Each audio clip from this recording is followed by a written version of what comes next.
chaque juif détient, au plus profond de lui, sa propre identité juive. Pendant la Première Guerre mondiale, lorsque le monde était un énorme champ de bataille, se dressait un soldat turc qui a soulevé son arme pour éliminer un soldat anglais qui se tenait devant lui. Le soldat anglais comprit en une fraction de seconde qu'il a trop tardé pour pointer son arme contre l'ennemi et que ses chances de survivre étaient quasiment nulles. Alors, il se mit à crier de tout son cœur « Shema Israël ». Soudain, il entendit celui qui il y a une seconde était son ennemi poser son fusil et dire « Hachem Elokeinu, Hachem Echad ». L'identité juive du peuple juif traverse les frontières et donne un sentiment de fraternité entre deux juifs partout dans le monde, une sensation d'association d'être ensemble le peuple uni. Rabbi Moshe Chaim Luzzatto, le Ramchal, dit que le Créateur communique avec les gens dans le monde que par le biais du peuple d'Israël, parce que l'unité du Créateur, qui est principalement notre conviction, est révélée dans le monde par le peuple se faisant appeler le peuple uni, alors que les autres peuples sont divisés et multiples. C'est sûr que chaque nation par rapport au peuple qui l'entoure est unique, mais le peuple d'Israël est tout à fait différent, car l'unité au sein du peuple d'Israël nous lie à être spéciaux, pas comme toutes les autres nations qui ne seront jamais soudées. Il y a presque un siècle, s'est déroulé un procès spectaculaire comploté contre un juif célèbre nommé Beilis, qui était accusé d'un meurtre religieux.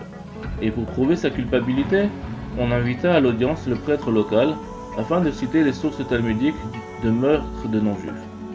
Il a cité du Talmud la phrase suivante: « Vous êtes appelés hommes, mais les nations du monde ne sont pas appelées hommes. » Et c'est ainsi qu'il prouva que selon la conception juive, tous les autres humains ne sont pas des hommes, et il est apparemment permis de les tuer. Le rabbi Mazar, présent alors lors du procès, lui répondit ainsi: « Est-il possible d'envisager un citoyen anglais ou russe se trouvant en jugement n'importe où dans le monde, et à cause de cela, tous les Anglais ou tous les Russes ne pourraient pas dormir la nuit par souci pour son sort? Vous êtes appelés hommes signifie que tout le peuple d'Israël est considéré comme une seule personne, à tel point que si une personne souffrait d'une dent, aucun juif ne pourrait réussir à dormir la nuit. » Esav, sa famille n'était composée que de 6 personnes, et le verset en parle en tant que les âmes de sa maison. Yaakov, dans la famille, était composé de 70 personnes, et la Torah en parle en tant que l'âme de Yaakov, car ils étaient tous unis à servir le Dieu unique. L'unité d'Israël est concentrée autour de la relation de ce peuple très spécial avec le Dieu unique, car quel peuple peut être plus grand que celui qui se trouve toujours à proximité de Dieu? Et c'est ce qui fait notre fierté et notre gloire. Ces paroles nous obligent à nous efforcer d'aider chacun d'entre nous, comme si nous étions un seul corps. Imaginons ce qui arriverait à une personne dont la main serait un peu trop paresseuse pour aider son pied à mettre sa chaussure. C'est sûr qu'une telle personne se trouverait dans une position difficile. Nous sommes donc comme un seul corps et ferons tout ce qui est en notre pouvoir pour aider le corps commun de la nation.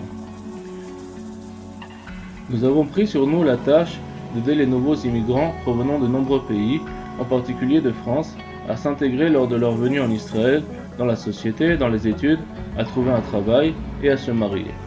Notre succès dépend de votre coopération. Nous appelons tous ceux qui ont besoin de notre aide à nous contacter. Dieu merci, nous avons beaucoup de demandes et nous allons essayer de tenir le rythme. Et tous ceux qui peuvent nous donner un coup de main pour mener à bien cette mission et se sentir partenaires dans toute cette sainte activité seront les bienvenus. Merci beaucoup.